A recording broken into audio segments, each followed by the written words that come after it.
So, guys, today we have another exciting guest with us. Like after discussing with them, I realized how a corporate background is really important to sustain and to be successful in Web3 ecosystem. Will love to share his insight and whatever they are trying to do in Web3. So let's try to understand the insights of corporate culture and how he is implemented those insights into the Web3 ecosystem. Presenting you Juan. Hello, Yeah, nice to meet you. same here. So Juan, you have been building in Web3 from last 3 years, three Yeah. years, more than 3 years. So would love to know what sort of approach you use to stay motivated, because in Web3 lots of people changes too fast, like really too fast. So what sort of motivation drives you to be that much passionate towards your product? We'll love to know about the product which you are trying to build and all. So but I'm more interested in that sort of motivation and spark which you have. And because like we know you from last 3 4 years and all, so we are seeing, okay, on daily basis you come up with the ideas, your strategies and all with the same energy, same power. So what's that? Well, first of all, thank you for having me. Um, Pixpel started because of a rock pool. We suffered a scam almost 3 years ago, and it was not just me; it was many people. So that Web3 game steal $75 million from the community. Just when the crypto games were starting, so it was a very bad hit for the whole gaming ecosystem and for this new technology that was coming on the gaming world. I was working at that moment in a Fortune 500 company in a corporation, and I was a gamer my whole life since I was little. I play any kind of games, was very passionate with gaming, and I felt very bad because of the situation. So I start creating something because I say this cannot happen. It's not good that people are doing this like a daily basis because it was not just that game. Many games start scamming people, and I create a warranty policy, and I put it on a deck, and I present to different blockchains, and concurring blockchains they award us a grant. And well, this was like the spark, These sparks make us, to okay, I'm not crazy, this could lead to somewhere, and we start, and because I'm a gamer and I keep going and I keep going, and then an accelerator in Europe, a startup bootcamp, they say, I like the idea, so come to Amsterdam and let's build it. And okay, well, I'm definitely not crazy. Now we have the number one accelerator of Europe, inviting us to Amsterdam to go forward with this. And there we make the project stronger. And they have a lot of KOLs that bring a lot of insights, and we make the project much more stronger. And we were able to get an angel investor. And well, with the angel investor, with the accelerator, and with a grant, we make it possible to go to another level. So people, push us, and the team is amazing. They believe in the project. Even we have people that are not, they don't receive money, but they are working with us. Yeah. So like the passion behind the gaming is pulling you till now. Like we'll love to know more about Pixpel, because and the support which you got from the blockchain in the initial days and all. So what exactly you are building and how you want to like use the blockchain and Web3 ecosystem. Well, this is a good question because we are researching the most important thing like Web3 gaming needs, which is the real connection between blockchain and the game without a middleman. Nowadays, all the projects they use different systems, to update the NFT advance, if a level up or level down, or it lose some property, the NFT itself, which is, let's say, Oracle or other software. But still, there is this middleman between the game and the blockchain. So what we are doing on the research part is that we're looking to take out that middleman from the game, and from the commercial side, we are developing modules. Those modules are related to revenue streams, to provide revenue stream for the games. So, for example, I'm talking about independent games, not Web3 games, independent, like indie games like that. So this developer that created a wonderful game, and he want to raise funds, to keep it. He have a community, some players, but he cannot maintain the game ongoing. So he need to find a way to monetize besides selling the whole game. So what he do is he put the game on Steam and he sell the whole game. So a game which costs a lot of money to build it, he sell for $10, for even $5. And sometimes they just render, and okay, you just get it for free. So, and on the commercial side, the models that we have offer revenue streams, that the way to tokenize the game, which is a very common, but also we offer a way to create the token, a way to provide NFTs to the game, and a way to offer security. What is a way to offer security? If they use Concordium blockchain, they will be sure that the game, that the player that is playing the game, won't be a bot, because this is the problem with the majority of the game, that you have a game and you launch an airdrop and guys create bots and they drain the tokens. With Concordium blockchain, they can't do that. And the NFT that they mint, this NFT is a key to access. You log in with with NFT. You can log in with Google Gmail. There are other ways to log in, but they can with the NFT. We split the platform in developers and players, like Uber, for riders and drivers, like that. So the developer, he can join, he can mint the NFT, and that's it. You have a revenue or stream on that side. So this is on the commercial area. So, like, you got this idea, and like, you got the next pieces of the idea in, like, while working on this project. So, how you think the development cycle is really important in these sort of complex Web3 products and projects, because it takes time to build a good product, and meantime you want to keep the community, keep the audience engaged also. So, how you are keeping that balance sorted? Well, development is, wow, is very difficult. It's a journey. Mostly if you're a CEO that doesn't have a technical background. So it took time for me to catch up and to start learning about, the basic. We changed different developer teams, and I implemented the framework from my corporate background, like implementing Monday, implementing Sprint, all these ways to see what the developers are doing. I start with different developers, then we hire a developers company, and they didn't provide what we were expecting, and then at the end we decide, okay, so let's open a developer company with developer in-house, and let's be with them, and let's see what they are doing. And thanks to that, we realized that it's more than just the way they create the product. The developer itself provide many insights to improve the product itself. So, for example, the way that we create a smart contract now is different, because the developer say, no, this is not possible, Juan. Okay, what is the best way? Okay, this is the best way.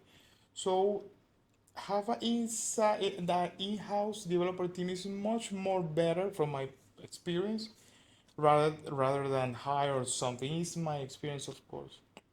Yeah, this is from the developer side. And regarding to the community, yeah, the community have ups and downs, and we still have people with us.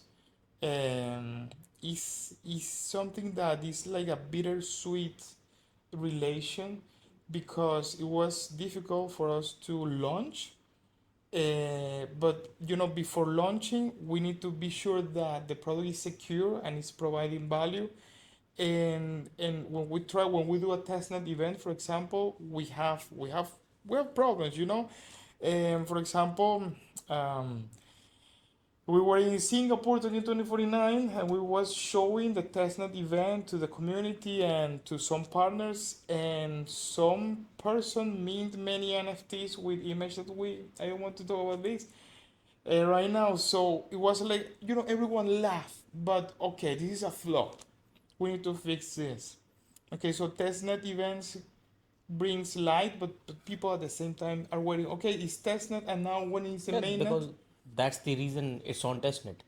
So Exactly. that's the whole Yeah. whole point of being on testnet Mm-hmm. and running the incentivized campaign, Mm-hmm. so that people can come and test everything, the every features, and they do it extensively, so that we get the flaws Mm. before going to mainnet. So that's Mm-hmm. the thing. And the founders and the community should need to understand, Yeah. that's why testnet is made. Yeah. That's why you have test tokens and all. Mm-hmm. So because no product on the version 1 is perfect. Mm. It becomes perfect from the user feedbacks and the user journeys, the data which it gets in the time. Yeah. So I think that incident has taught us also multiple things, because we are associated with you at that time and all. So we know, like, and here at that at point, the insights which you got from your corporate culture helped you. Okay, then you realized, okay, this is a serious problem. We need to take things seriously in a more structured manner, and you implemented, as you mentioned, monday.com, like the tools and all to track. So let's deep dive into the corporate experience which you have, how you started your journey, and what's your background. Well, my background comes from the corporate world. I worked for a medical company many years in China. I lived in China for Okay. about 10 years. And and I learned many things there. And it was the year from when to when? Ooh, I moved to China in 2009. Yeah, I was very young. I'm 21, 22 years old, around that. And China was like Shenzhen. I moved to Shenzhen. Was a starting. Was a flourish city. Was they have just, I think, seven, no, eight subway station. Ah.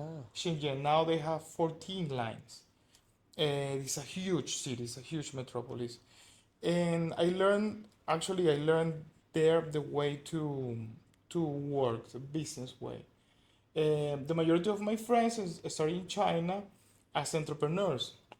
I started a little bit as entrepreneur, but I entered quickly to the corporate world, and I learned the way as Chinese organize and structures the company, the way the Chinese do business. They go to the meetings, and the way they want to make the thing happen right now. Sometimes it's good, sometimes it's not so good, but at the end it's good because they make the thing happen. The Chinese are very pushy with the things, and I love that culture so much that I felt part. I studied Chinese, and I love China, to be honest, a lot. What I get from the corporate world to the Web3 world, I implement this system. I restructure the company in sections. Those sections, of course, the developer team is the one that grow the most, because we need many developers. They have their assigned task. Designers, we have just two right now. We implement a project manager. All these ways I implemented on this startup, that sometimes some friends that I have, they don't have this very complex and dense structure. It helps me to keep to keep going, to keep here. Yeah. So, you mentioned about structuring the teams in the whole organization. So, like as a team lead, because you are leading everyone and you are giving them the directions and all, and still figuring out, okay, this can be the next thing which can really go crazy and can get the numbers and all. So, how you like first of all get that team on your side, because you need to pitch them like the idea which is there in your mind, and okay, so let's build this. And how you make sure, okay, the people in your team believes what you are telling, because they need to create it.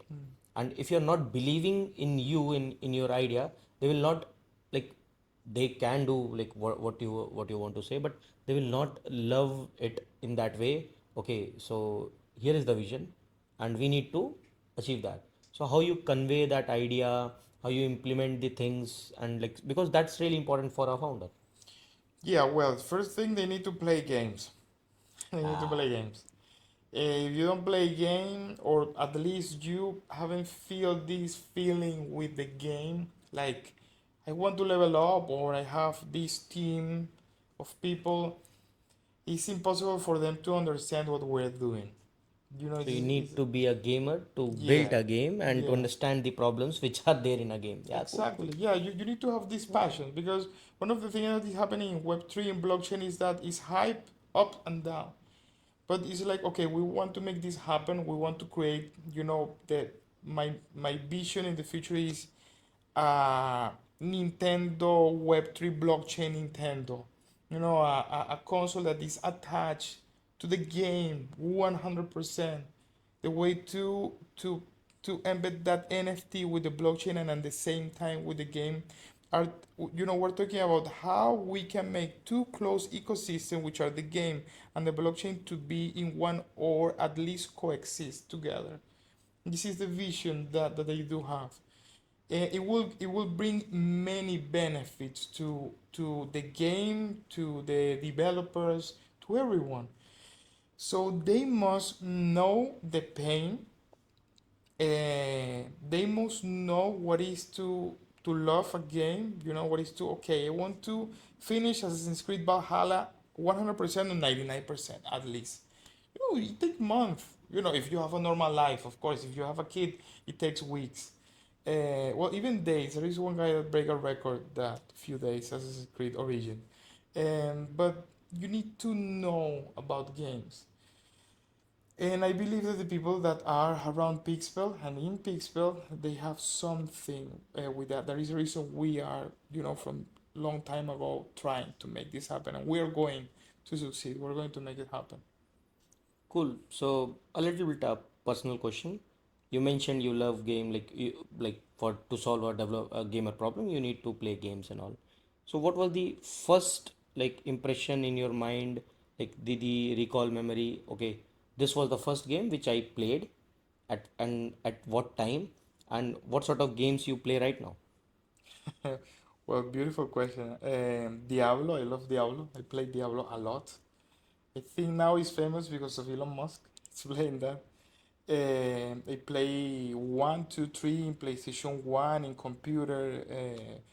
Then in PlayStation 4, the last expansion of Diablo 2.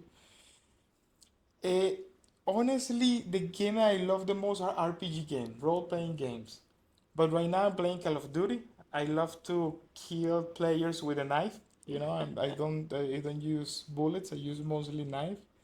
And what else? Chess. I play chess. I'm a chess player since I'm a little kid. I go to chess tournament. Amateur.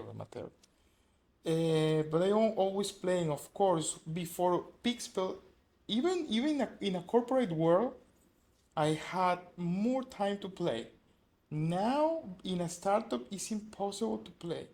People think that my ex-colleagues in the corporate world, they thought that they don't have time. No, no, no, no, no, no. Quit the job and get onto a startup, and you will see that you won't have time, even to go to the toilet. You don't have time, because a startup is developing, is marketing, is legal. Legal is the worst. So Now, sadly, I can't. The last game I played hardcore, it was Assassin's Creed Valhalla, and it was like 80%, around 80%. I reached. No, I do every quest. Yeah, I love to do every single quest. Cool, cool. So it's really like I can see how you love it. Mm. So you mentioned about the legal aspects of Web3 and crypto blockchain. Like being a founder, you have seen like how this can affect our project growth, and also just want to know your point of view. Okay, how we can like simplify the Web3 legal system for founders. Mm. Well, actually, this last 2 years was an intense battle to get permission in Mexico, in Europe with Mika. You know, we apply Mika and it's like they ask for this. Well, actually, we apply for the VASP and the CASP license before Mika was implemented. And it's like go and back, you know, with documents. This, that, they ask you even your DNA, you know, everything they ask, everything they can. We're still doing that. And here the regulation in Dubai is better, is much more better. It's just that you need to have the product ongoing, but you know they say, okay, yeah, it's working. Let's go for it. So that is the reason the majority of the startups are here. And the best way to simplify this is to go decentralization. Is not easier from the developer point of view. It's very difficult, but it gives you a path where you can test the product, where you can go to a product market fit faster because you can launch your Yeah, modules. because you're not getting trapped in those whole legal to and fro activities where Legal traps. documentation is important, like rather than the idea or the execution speed. So if you are totally decentralized, you can execute very fast. Yeah, yeah, it's the best way, decentralization. Actually, the problem of Web3 is that we are a decentralized product that are approaching to the market in a centralized way as a Web2.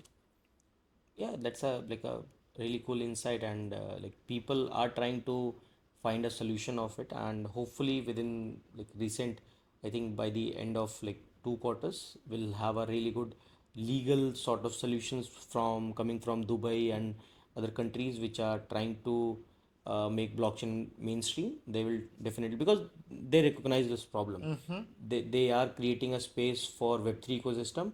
But if you try to like these sort of put these sort of foundations on the founders who are more passionate on decentralized side, and it hampers the growth, Mm, and they understand this. So there will be some thing definitely. they will try to sort this out. You mentioned about Dubai has more lenient approach towards Web3 builders and all.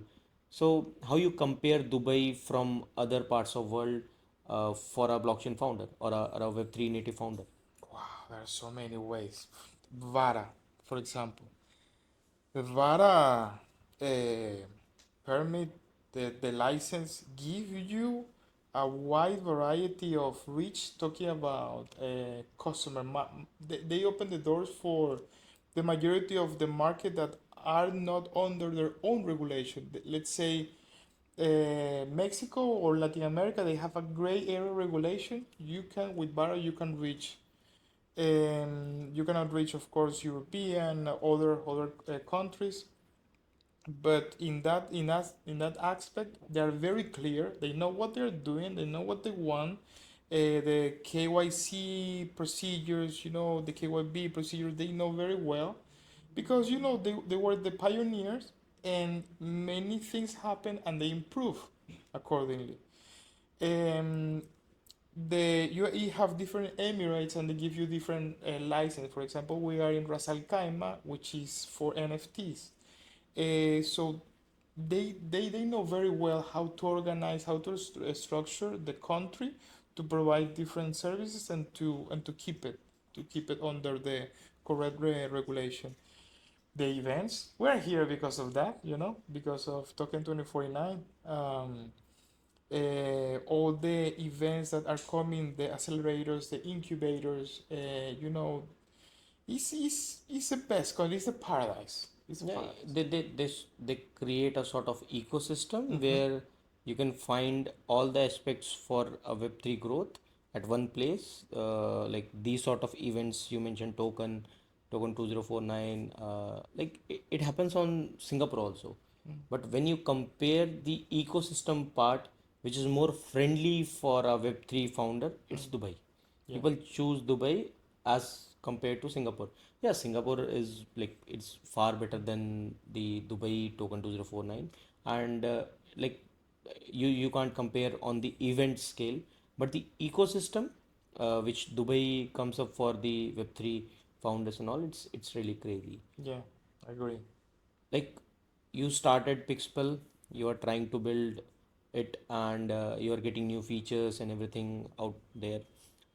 You got support and backing from different accelerators, incubators, like in the form of funds, in the form of grants. Mm. So tell us how you approached them, how you conveyed or pitched your idea, and how they backed you.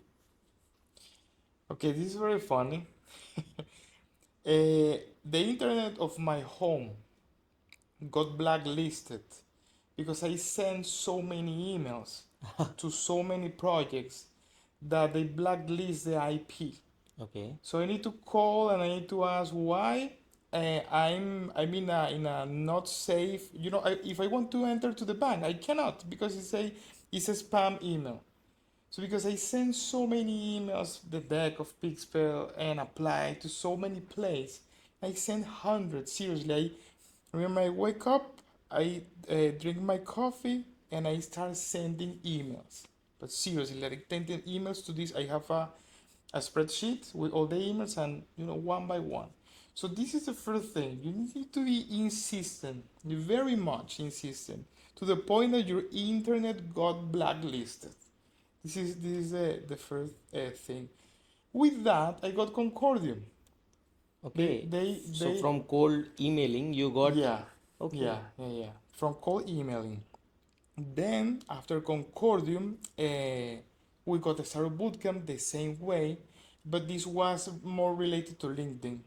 In LinkedIn, I sent a lot of outreach to different accelerators, and it was we got to one in mind. It was the first accelerator we get in, but it was a paid accelerator. You have to pay for. They give you like tokens and cash, and I started learning very early, and then I started bootcamp. So with a start bootcamp was difficult because it's not just that they see you. You need to qualify, and then there is come a contest with other startups, and then after the contest you go to calls with the legal team. They ask you where your company is formed because actually they are part of the company itself. So it's a lot of emails sent, and then it comes the events part, because Startup Bootcamp showed me that the presential part is very important.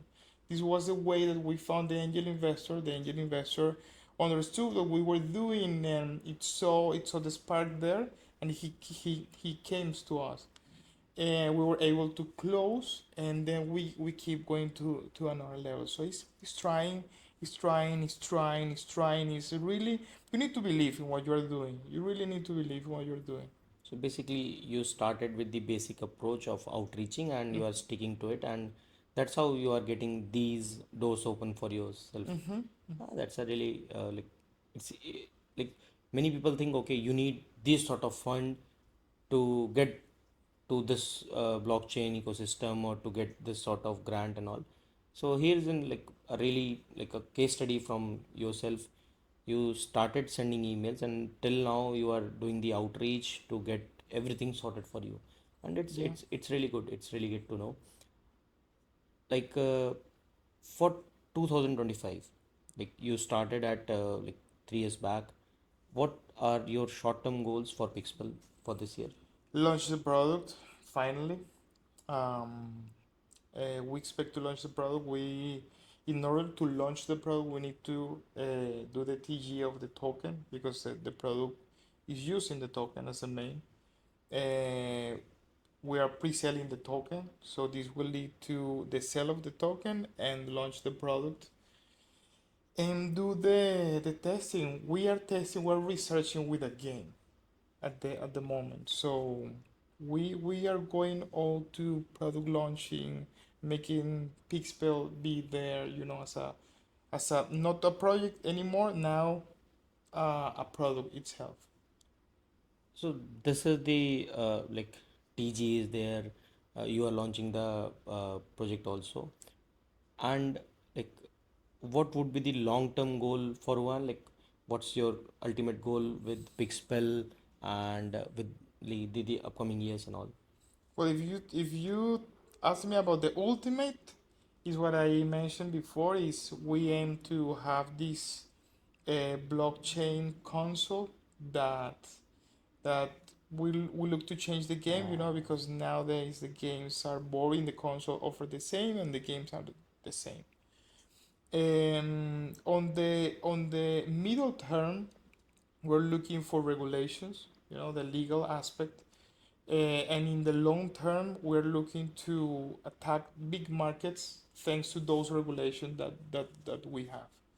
So it's basically the way to make the product easier to reach for the majority of the people.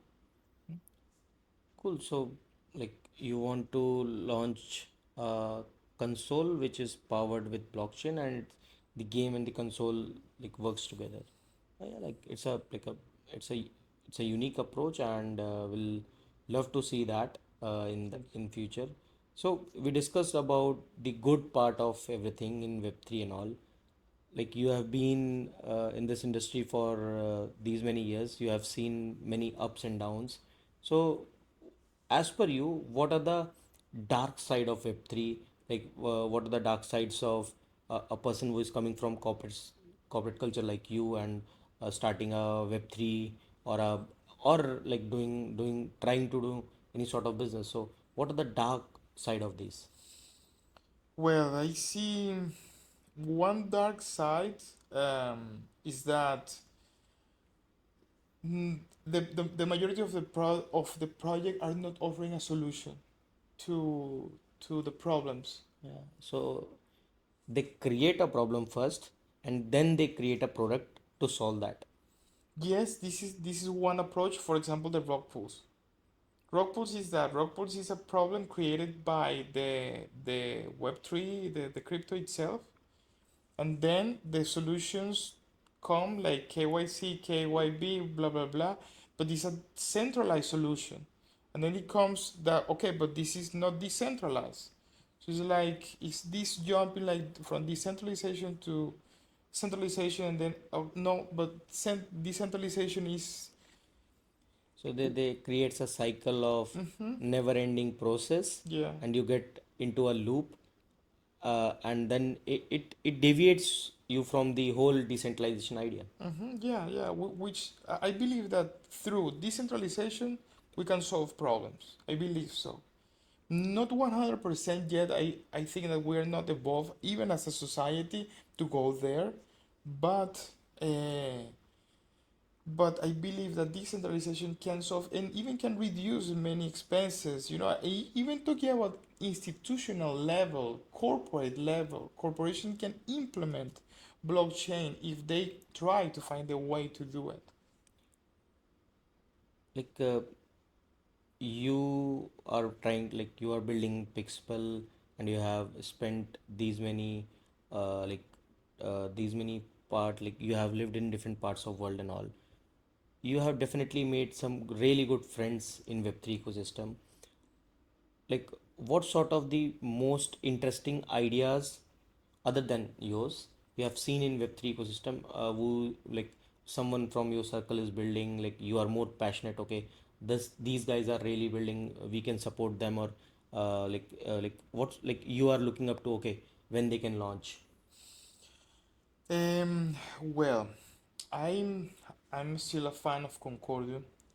I have to say, not because we are part of their ecosystem, but because the unique selling point, which is this approach to the decentralization, not being 100% centralized, but just a little bit. And they can offer a solution. Actually, they are offering a solution to institutions.